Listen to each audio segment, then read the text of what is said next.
نے اس کے اس کی دعوت عام کرنے اور اس راستے میں آنے والی مصیبتوں کے اوپر اللہ رب العالمین ہم سب کو صبر کی توفیق نصیب فرمائے۔ کل بھی میں درس میں آیا تھا، لیکن سوء قسمت کہیے کہ نیٹ ورک کے نہ ہونے کی وجہ سے میں سفر میں بھی تھا، اور نیٹ ورک کے نہ ہونے کی وجہ سے میری آواز نہیں آ سک رہی تھی آپ لوگوں سے۔ تو انشاءاللہ پہلی گھنٹی آج میری ہے، اور میں آپ لوگوں کو بلوغ المرام پڑھاؤں گا، حدیث کی ایک جامع معنی کتاب بلوغ المرام من ادلۃ الاحکام، شریعت کے احکام کے دلائل اس میں بیان کیے گئے ہیں، اور احکام میں وضو ہے، طہارت ہے، غسل ہے، پانی کے مسائل ہیں، یہ سارے احکامات، برتنوں کے مسائل ہیں، برتن میں اگر کبھی کوئی جانور منہ ڈال دے تو اس کو کس طرح سے پاک کیا جائے گا، یہ سارے احکامات آپ کے سامنے ہم انشاءاللہ رکھیں گے۔ طریقہ تدریس یہ ہوگا کہ پہلے حدیث کے متعلق اس کے فضیلت اور اس کے سیکھنے کی اہمیت اور اس کے ضرورت کے متعلق گفتگو ہوگی، اور جب اس کو آپ جان جائیں گے تو پھر انشاءاللہ کتاب کے جو رائٹر ہیں، جو مصنف ہیں، حافظ ابن حجر العسقلانی رحمۃ اللہ علیہ، اور جنہوں نے بخاری کی بھی شرح کی ہے فتح الباری کے نام سے، اور بھی ان کی دیگر کتابیں ہیں، تو ان کی زندگی کے حالات کے بارے میں چند باتیں آپ کو بتائی جائیں گی، اور اس کے بعد انشاءاللہ پھر ہم کتاب کا آغاز کریں گے اور حدیثوں کو پڑھا جائے گا۔ آپ میں سے طریقہ تدریس کا معاملہ یہ ہوگا کہ طالبات میں سے کوئی ایک طالبہ روز جو حدیث پڑھنا ہے اس حدیث کو پڑھیں گی کلاس میں، اور پھر اس کے بعد میں اس کے مشکل الفاظ کی شرح کروں گا، اور اس سے حاصل ہونے والے مسائل کا تذکرہ اور ذکر آپ کے سامنے کروں گا انشاءاللہ۔ یہی طریقہ تدریس ہوگا۔ اور انشاءاللہ چونکہ 2 سالوں سے یا 2 سیمسٹر سے یہ کتاب میں آپ لوگوں کے سامنے پڑھا رہا ہوں، یا لوگوں کو میں نے پڑھایا ہے، تو ہم نے یہ فیصلہ کیا ہے کہ جو مقرر ہے، ایک پی پی ٹی چل رہا تھا، اس کو میں اس سال تبدیل کر دوں گا، اور کچھ الگ معلومات کے تحت میں کچھ نئی باتیں آپ کے سامنے رکھنے کی کوشش کروں گا انشاءاللہ۔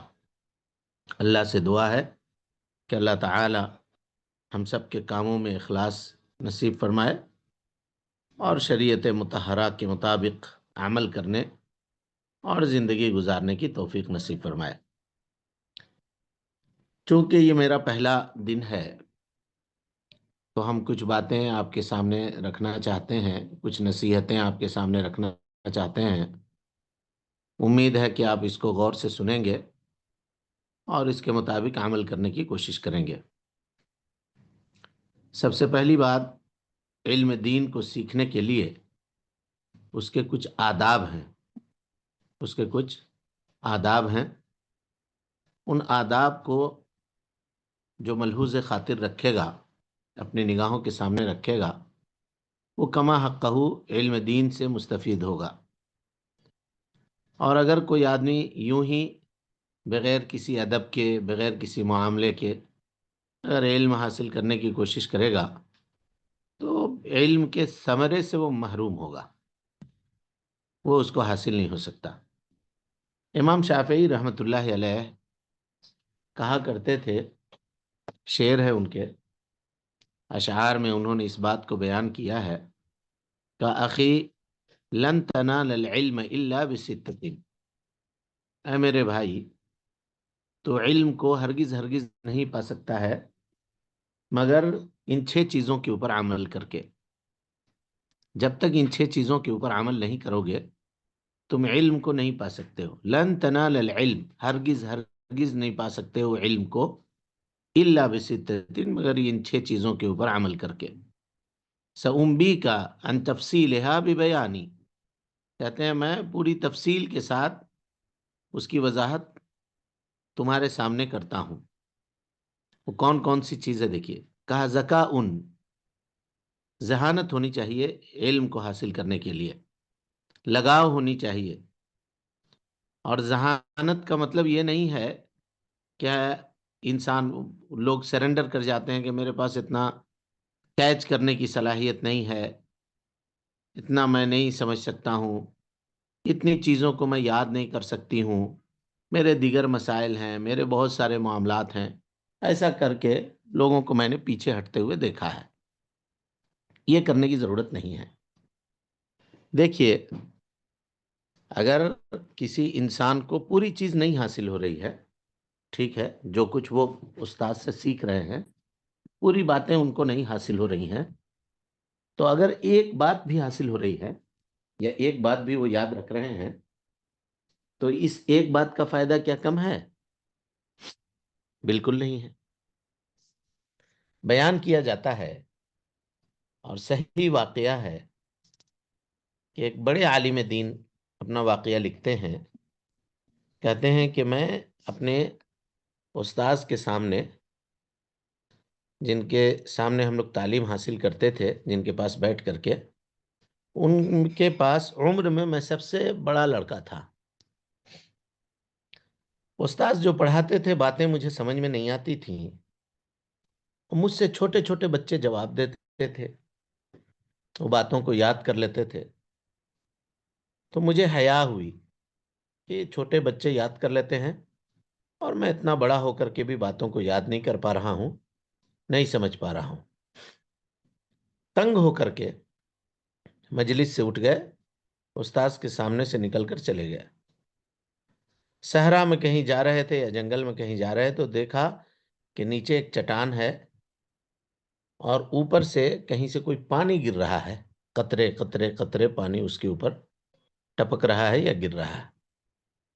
اور اس ایک قطرے پانی نے اس چٹان کے اندر سوراخ کیا ہوا ہے. اب ایک قطرے پانی کی کیا حیثیت ہے؟ اگر اس کو یہیں اگر کہیں گرائیں ایک نقطہ پانی، کیا ہونے جانے کا ہے اس سے؟ اور خاص طور پہ اگر چٹان کے اوپر وہ گرے تو کچھ بھی نہیں ہو سکتا. لیکن جیسے وہ پانی لگاتار اس چٹان کے اوپر گرتا رہا تو وہ اثر انداز ہوا. اسی طریقے سے علم کا معاملہ ہے، تھوڑا تھوڑا تھوڑا تھوڑا جمع کر کے آدمی اہل علم میں اپنا شمار کروا سکتا ہے. لہذا وہاں سے وہ لوٹے اور اپنے استاذ کے پاس آ کر کے انہوں نے علم حاصل کیا اور اس کو سیکھا اور بڑے عالم ہوئے. آپ لوگوں نے نام سنا ہوگا شیخ ابن عثیمین رحمۃ اللہ علیہ کا، جن کی بہت ساری کتابیں آج پوری دنیا ان کو جانتی ہے. محمد بن صالح العثیمین رحمہ اللہ، ان کے استاذ ہیں علامہ ناصر سعدی رحمۃ اللہ علیہ. ان کی کتاب ہے، ناصر سعدی رحمۃ اللہ علیہ کی کتاب ہے تفسیر سعدی، بڑی زبردست کتاب ہے، تفسیر کی ہے انہوں نے. اور تیسیر و کریم الرحمن لبیان کلام المنان کے نام سے یہ کتاب چھپی بھی ہوئی ہے اور اردو میں اس کا ترجمہ بھی ہو گیا ہے. کبھی موقع ملے تو اس کتاب کو پڑھیے ایک مرتبہ، تفسیر کی کتاب ہے، تفسیر وہاں سے پڑھ سکتے ہیں آپ، بہترین کتاب. فقہ کی ایک کتاب ہے قواعد ابن رجب، قواعد ابن رجب، ماجسٹیر میں ہم لوگوں کو پڑھائی گئی ہے یہ کتاب. تو جس استاذ نے ہم لوگوں کو یہ کتاب پڑھائی ہے انہوں نے یہ واقعہ بیان کیا، کہا کہ قسیم میں عنیزہ کی مسجد میں علامہ ناصر سعدی رحمۃ اللہ علیہ جب اس کتاب کو پڑھانے کے لیے بیٹھے تو 15-20 طلبہ آ کر کے پڑھتے تھے. شروع میں لوگوں نے شوق اور جذبہ دکھایا اور 15-20 طالب علم اکٹھا ہوتے تھے اور کتاب کو پڑھتے تھے. آخر میں پھر کم ہوتے ہوتے ہوتے ہوتے ہوتے ایک طالب علم بچ گیا جو پوری جو ہے تندہی کے ساتھ آ کر کے وہ بیٹھتے تھے کلاس میں اور استاد سے، علامہ ناصر سعدی رحمۃ اللہ علیہ سے علم حاصل کرتے تھے. تقریباً 2 سالوں کے اندر وہ کتاب مکمل ہوئی. روز پڑھاتے تھے، 2 سال لگے کتاب کو مکمل کرنے میں. جب کتاب سے فارغ ہو گئے پڑھا کر کے تو جانتے ہیں ان کے استاذ نے یعنی علامہ ناصر سعدی حفظہ رحمہ اللہ نے اپنے جیب سے نکال کر کے ایک سیب دیا. کن کو؟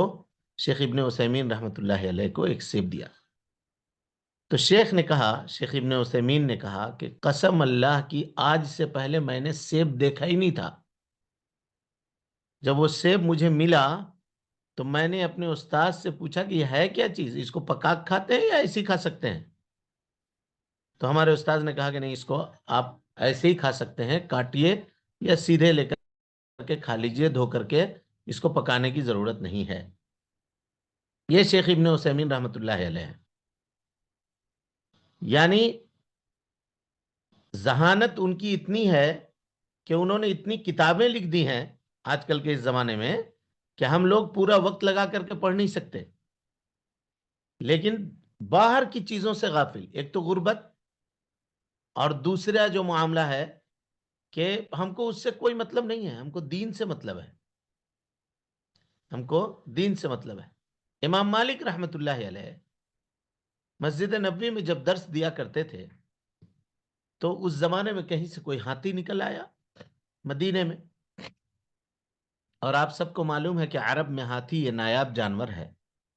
سارے لڑکے استاذ کے درس سے اٹھ کر کے ہاتھی دیکھنے کے لیے چلے گئے. ایک شاگرد جو ہیں وہ سامنے بیٹھے رہے. امام مالک نے کہا کہ آپ کیوں نہیں گئے؟ آپ بیٹھے ہوئے ہیں یہاں پہ، آپ کو بھی جانا چاہیے تھا، آپ کے ساتھی گئے ہیں.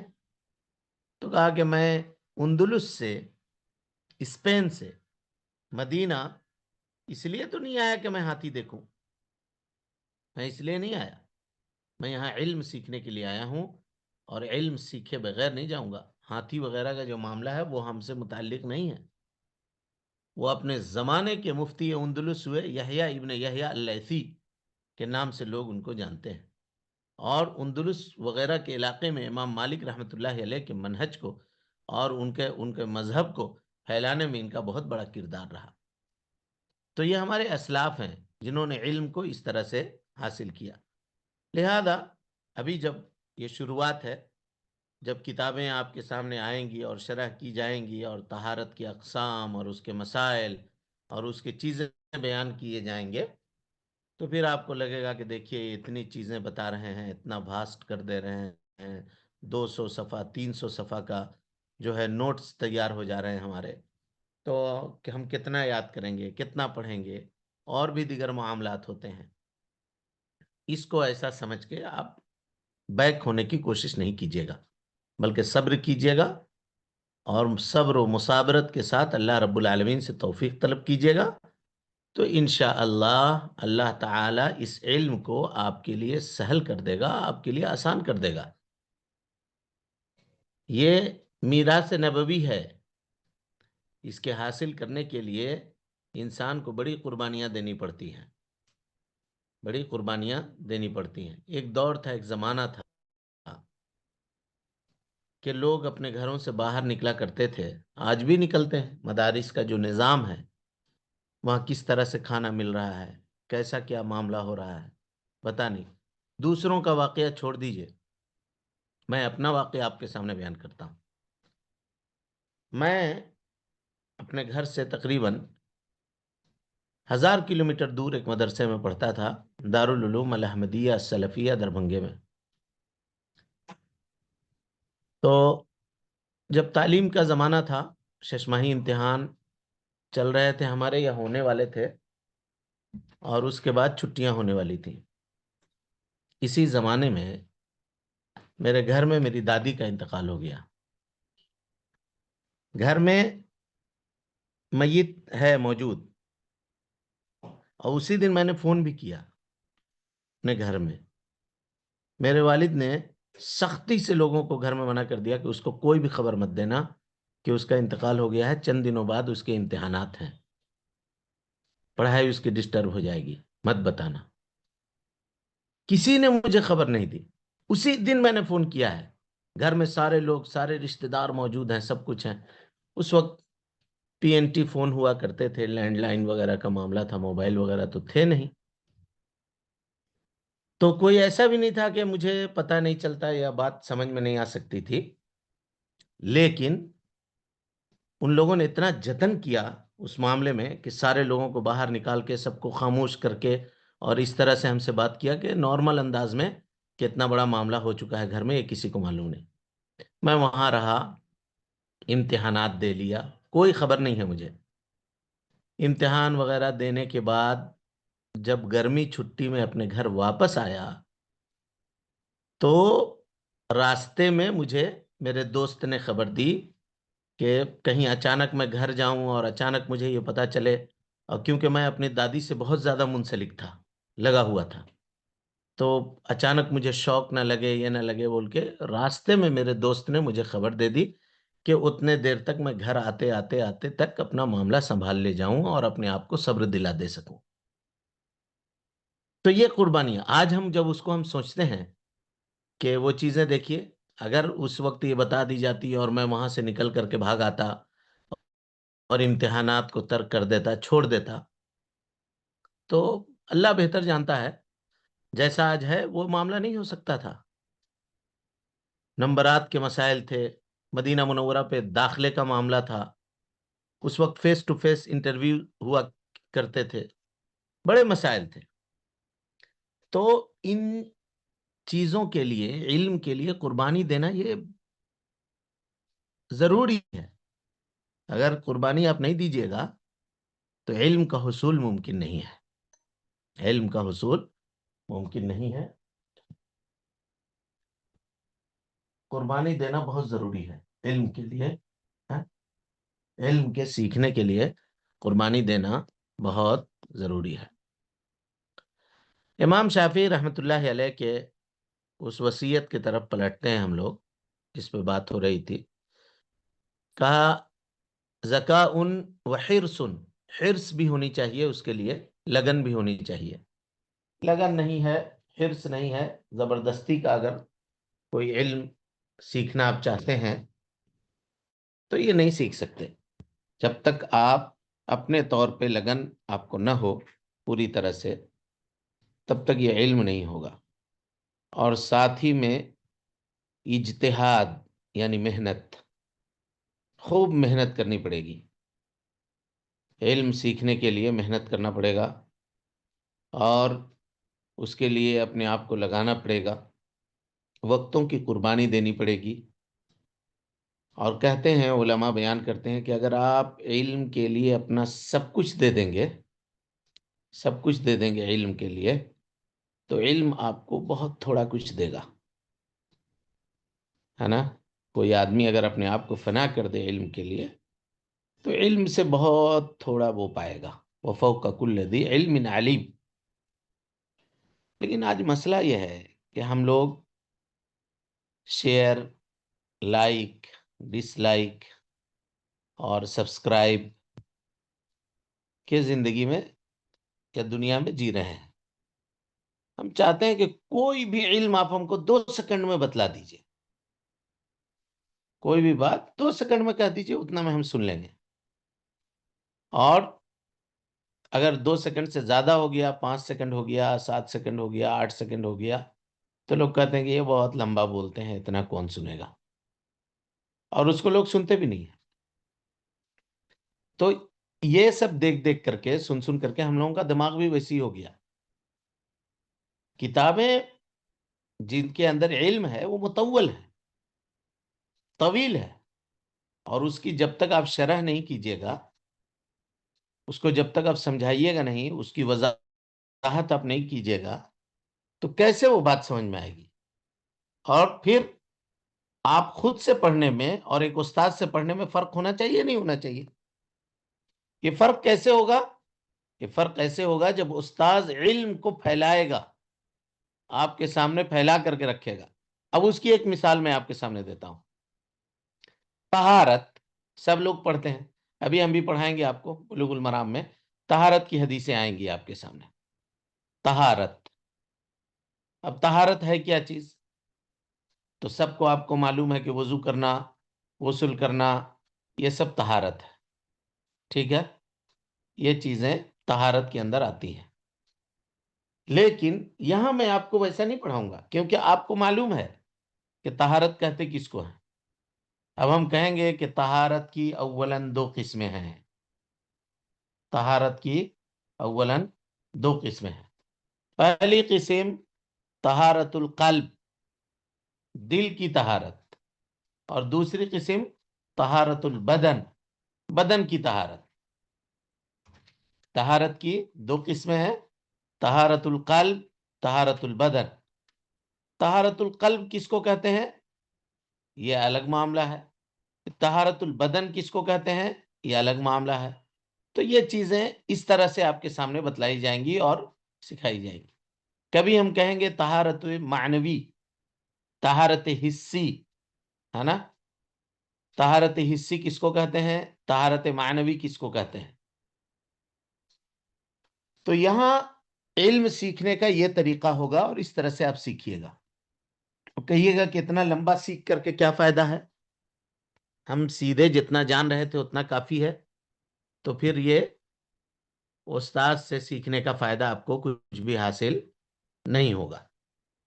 لہذا ان تمام چیزوں کی وضاحت ہم آپ کے سامنے کر رہے ہیں کہ بسا اوقات حدیثوں کی شرح کرنے میں، ایک حدیث کی شرح کرنے میں ہو سکتا ہے کہ 5 صفحہ، 7 صفحہ، 8 صفحہ، بسا اوقات 10 صفحہ سے 15 صفحہ آپ کو لکھنا پڑے.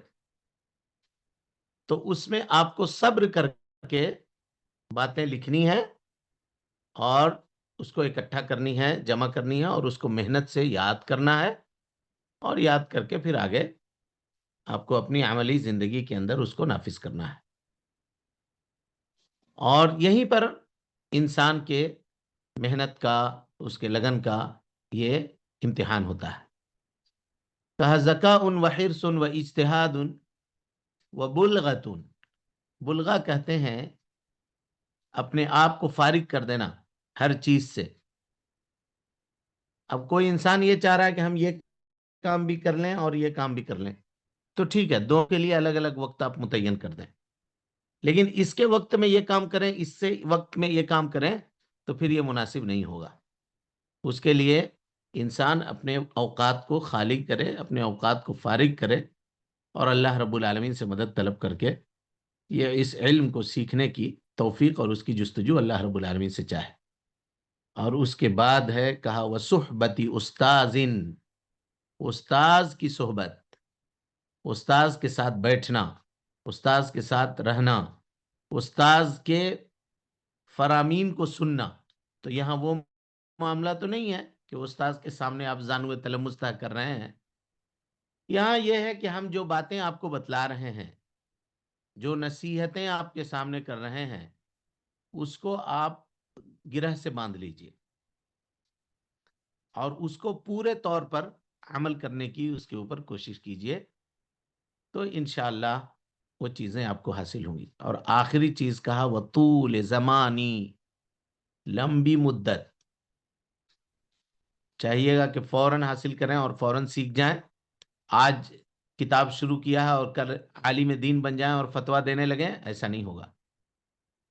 طول زمانی، زمانہ لمبا ہونا چاہیے، وقت لگے گا. اور جب تک مکمل نہیں آپ اس کے اوپر دیجئے گا وقت، تب تک وہ علم آپ پورے طور پہ نہیں سیکھ سکتے اور پورے طور پہ نہیں حاصل کر سکتے. یہ چند نصیحتیں تھیں جو امام شافعی رحمۃ اللہ علیہ نے علم سیکھنے کے تعلق سے کی تھی، جو ہم نے آپ کے سامنے رکھا.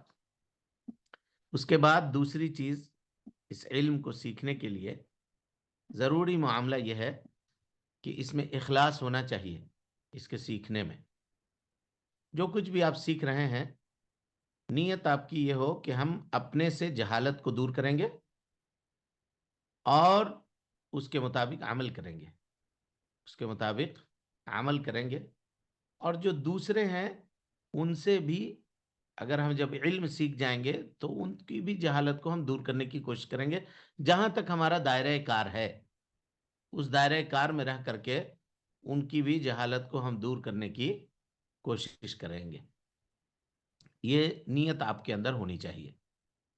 اور اگر یہ نیت نہیں ہے، اس کے علاوہ کوئی نیت ہے کہ ہم دنیا حاصل کریں گے، یا لوگوں کے اوپر اپنا زور دکھائیں گے، یا اپنے علم کا دھونس جمائیں گے، یا اپنی قابلیت اور اپنی صلاحیت کو ان کے اوپر ثابت کریں گے اور تھوپیں گے، اگر یہ معاملہ ہے تو واللہ یہ بہت گھاٹے کا سودا ہے، نہایت گھاٹے کا یہ سودا ہے، کیونکہ اللہ کے نبی صلی اللہ علیہ وسلم نے فرمایا کہ وہ علم جس کو رضا الہی کے لیے سیکھا جاتا ہو، کوئی آدمی اگر اس کو دنیا کی غرض سے اگر سیکھتا ہے اور حاصل کرتا ہے تو وہ جنت کی خوشبو تک نہیں پائے گا، جنت کی خوشبو تک اس کو نہیں ملے گی۔ سوچیے آپ، یہ کتنی بڑی وعید ہے۔ اسی لیے پہلے اپنی نیتوں کو خالص کیجیے کہ ہم علم دین سیکھ کیوں رہے ہیں، اور اس کے سیکھنے کی وجہ کیا ہے۔ اللہ رب العالمین کی خوشنودی اور اللہ رب العالمین کی رضامندی ہونی چاہیے، اور اپنے سے جہالت کو دور کرنا اور دوسروں تک اس علم کی تبلیغ کرنا اور اس کو پہنچانا، یہ مقصد انسان کی ہونی چاہیے۔ انشاءاللہ اللہ رب العالمین اسی مقصد کے اوپر آپ کو برکت عطا فرمائے گا۔ اس کے علاوہ اس علم کے سیکھنے کے جو فضائل ہیں اور اس کے جو اللہ رب العالمین نے جو ثواب اس کے اوپر رکھا ہے وہ بھی بڑا عظیم ہے۔ تو حدیث سنیے، بخاری اور مسلم کی روایت ہے، کہا ان للہ ملائکہ، اللہ رب العالمین کے کچھ فرشتے ہیں، سیاحین فی الارض، زمین کے اوپر گھومتے ہیں، ادھر سے ادھر لے کر کے چکر کاٹتے ہیں زمین پر، زمین کے میں یہ فرشتے ہیں۔ کہا کہ یہ فرشتے زمین پر جب گھومتے ہیں، یلتمسون مجالس الذکر، اللہ رب العالمین کے ذکر کے مجلسوں کو تلاشتے ہیں، اور جب کوئی مجلس ان کو مل جاتی ہے تو ان میں سے ایک فرشتہ یہ کہتا ہے ہلموا الی بغیتکم، آؤ تم جو چیز چاہ رہے تھے وہ یہاں موجود ہے۔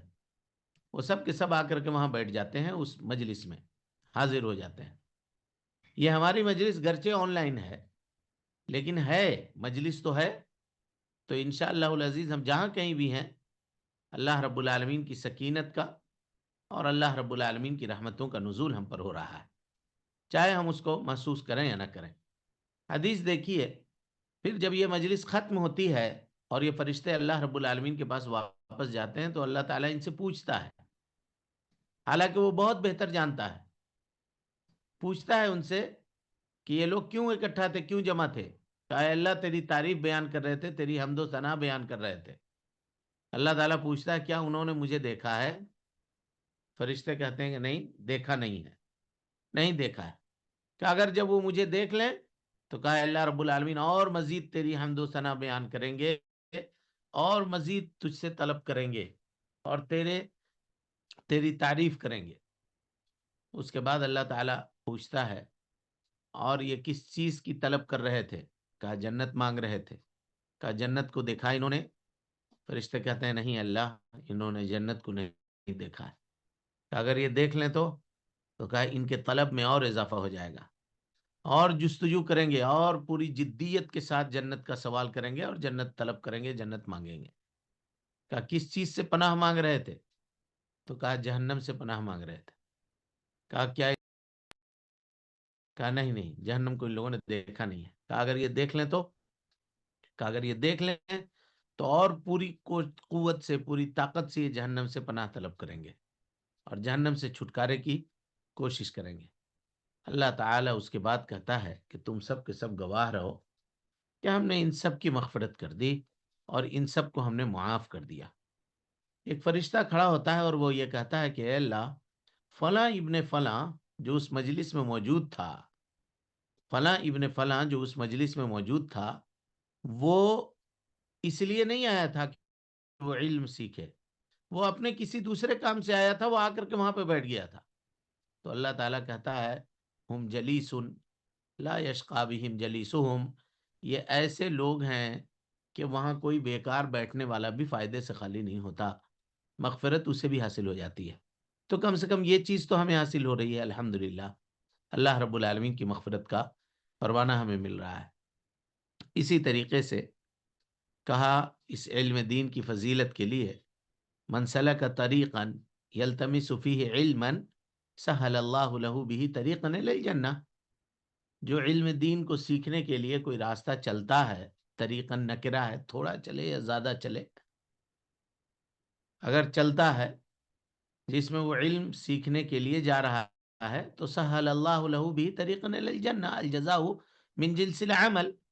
یہاں راستہ چلے گا، اللہ تعالیٰ اس کے جنت کے راستے کو اس کے لیے آسان کر دے گا. جنت کے راستے کو اس کے لیے اللہ رب العالمین کیا کرے گا؟ آسان کر دے گا. تو اگر آپ چاہتے ہیں کہ جنت کا راستہ آسان ہو تو اس کے لیے ضروری ہے کہ یہ علم آپ سیکھیں اور اس کے مطابق عمل کرنے کی کوشش کریں.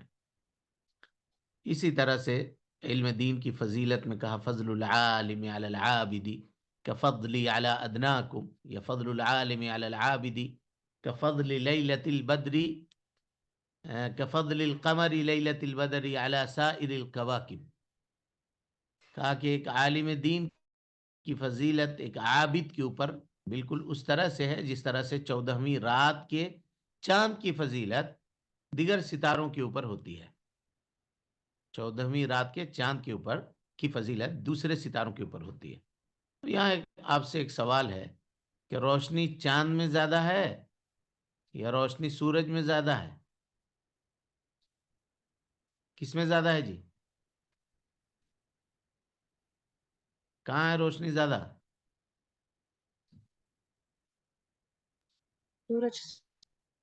سورج میں ہے. تو اللہ تعالیٰ نے کیا باقی لوگوں کو آپ نے میوٹ کیا ہوا ہے کیا؟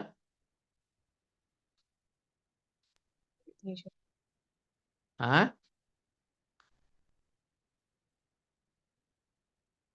باقی لوگ میوٹ ہیں جی؟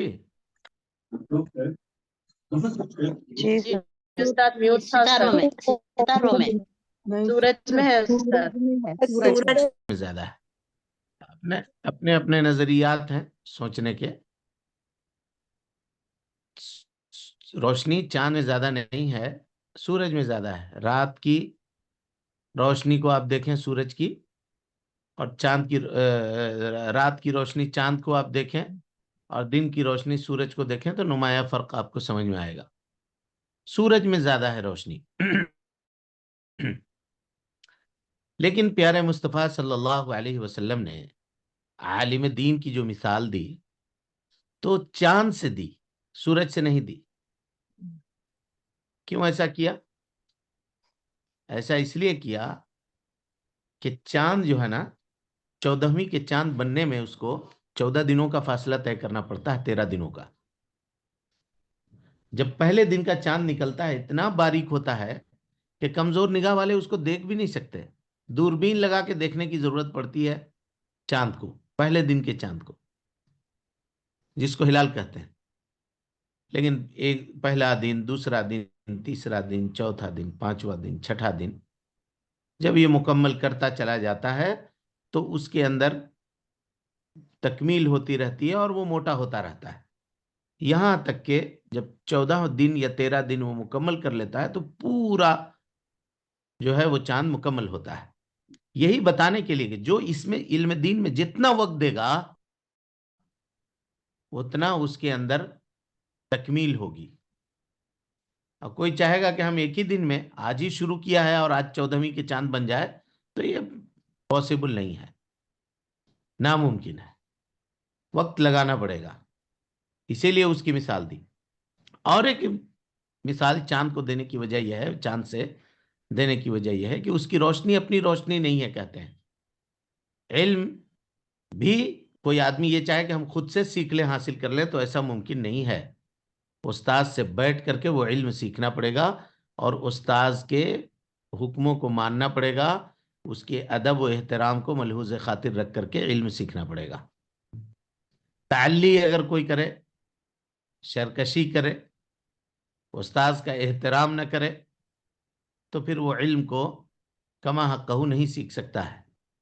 اس کے لیے ضروری ہے کہ وہ استاد کا احترام کرے اور اس کے بتائے گئے باتوں کے اوپر عمل کرے، تب جا کر کے وہ علم سیکھ سکتا ہے. لہذا یہ سب باتیں تھی نصیحت کی جو ہم نے آپ کے سامنے رکھ دی ہیں. تدریس کے لیے ہمارے کچھ اصول ہوتے ہیں اپنے،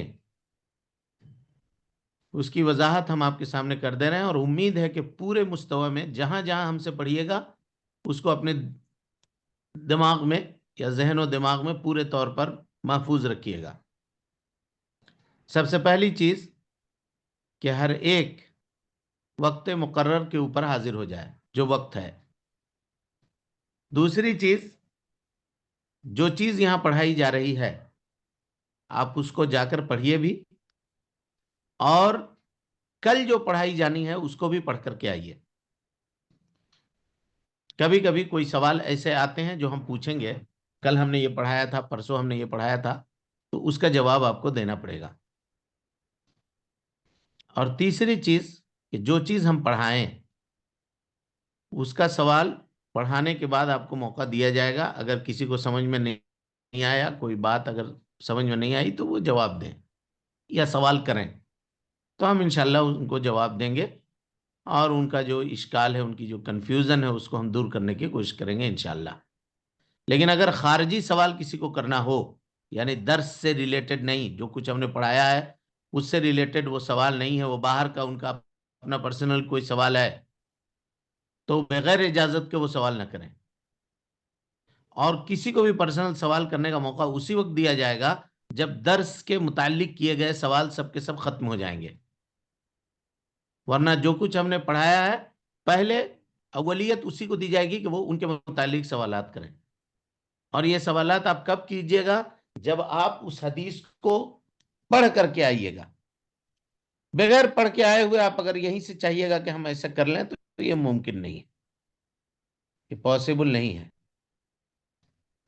کہ آپ سوال پوچھ سکیں۔ بس یہ رہے گا کہ آپ فارمیلٹی کے طور پہ آئے اور آ کر کے نکل کے گئے۔ یہ آپ کے لیے، آپ کے علم کے لیے اچھا نہیں ہوگا۔ لہذا کوشش یہ کیجئے کہ ایک مرتبہ حدیث جو پڑھائی جانی ہے کل، یہ پورے طور پر پڑھ کر کے اپنے گھر سے آئیے اور اس کو یاد کرنے کی کوشش کیجئے، اس میں جو مسائل ہیں اس کو سیکھ کر کے آئیے۔ پھر یہاں پر جب ہم وضاحت کریں گے تو آپ یہ سوال بھی کر سکتے ہیں کہ ہم نے فلاں کتاب میں تو ایسا پڑھا ہے، آپ ایسا بتا رہے ہیں، یہ پڑھا ہے ایسا آپ بتا رہے ہیں، یہ آپ سوال کر سکتے ہیں۔ لیکن اس کے بارے میں اگر آپ کچھ بھی نہیں پڑھیے گا تو ظاہر ہے وہ سبق آپ کو بالکل اجنبی لگے گا۔ اور حاضری کو یقینی بنائیے گا۔ آج ہیں کل غائب ہیں، پھر پرسوں آئے، پھر پرسوں ترسوں غائب ہیں، تو اس طرح سے غائب ہونے سے نا علم کی برکت چلی جاتی ہے۔ درس جو ہے ایک دوسرے سے کنیکٹڈ ہوتا ہے، کل ہم نے یہ پڑھایا تھا، آج ہم یہ پڑھا رہے ہیں، پرسوں یہ پڑھایا تھا، آج ہم یہ پڑھا رہے ہیں، اس طرح کی باتیں ہوتی ہیں۔ تو کل والا سبق اگر آپ نہیں سمجھے ہوئے ہیں گزشتہ کل کا، تو آئندہ کل کے سبق کو کے اوپر بھی آپ کا اثر ہوگا اور آپ اس کو نہیں پڑھ سکیے گا، الا یہ کہ کسی کے پاس کوئی مجبوری ہو تو بحالت مجبوری ممکن ہے۔ لیکن اگر کوئی بغیر مجبوری کے یوں ہی سمجھے کہ چلو کلاس میں آئے نہیں آئے دیکھ لیں گے، ایسا کر لیں گے، تو یہ صحیح بات نہیں ہے، اور اس سے آپ علم کی برکت سے محروم ہو جائیے گا، علم کی برکت سے محروم ہو جائیے گا۔ بہرحال آپ لوگوں میں کچھ لوگ ایسے بھی ہوں گے جو لکھنے والے ہوں گے، تو درس جو ہم پڑھائیں اس کو لکھیے گا۔ ایک بہت پرانا پی پی ٹی چلا آ رہا ہے، کچھ لوگوں نے میسیج میں پوچھا ہے کہ استاد جو پڑھائیں گے وہ کتاب کہاں ہے؟ تو انشاءاللہ اس میں کوئی تبدیلی کرنی ہے مجھے، کوئی تبدیل کر کے کچھ چیزیں بدل کر کے ہم اس کو آپ کے سامنے رکھیں گے، صبر کیجئے گا، وہ چیز ملے گی آپ کو۔ اور یہی چند باتیں تھیں جو مقدمے کے طور پہ ہمیں کہنی تھی، وہ ہم نے آپ کے سامنے رکھ دیا ہے۔ کل سے یہ کلاس ہم شروع کریں گے انشاءاللہ۔ تو جب تک وہ حدیث کے تعلق سے اور کتاب کے تعلق سے وہ پی پی ٹی تیار نہیں ہو جاتا، تب تک جو حدیثیں آپ کے سامنے موجود ہیں اس کو ہم آپ کو بھیج دیں گے، جن حدیثوں کو پڑھنا ہے اس میں وہ حدیثیں آپ کو بھیج دیں گے، اور حدیث کل سے ہم پڑھانا شروع بھی کر دیں گے۔ کل سے بلوغ المرام کی پہلی روایت جو مقرر ہے، هو الطہور ماؤہ الحل میتۃ، اس کے اوپر ہم درس دینا شروع کر دیں گے، لہذا آپ اس سے پڑھ کر کے آئیے اس پہلی حدیث کو انشاءاللہ۔ اللہ تعالیٰ سے دعا ہے کہ وہ ہم سب کو حسن عمل کی توفیق دے، ہم سب کی اصلاح فرمائے، نیکیوں کو قبول کرے، سیئات سے درگزر فرمائے، جب تک زندہ رکھے دین اسلام پہ زندہ رکھے، اور جب اٹھائے ایمان پہ اٹھائے۔ آمین، واخر دعوانا ان الحمد للہ رب العالمین۔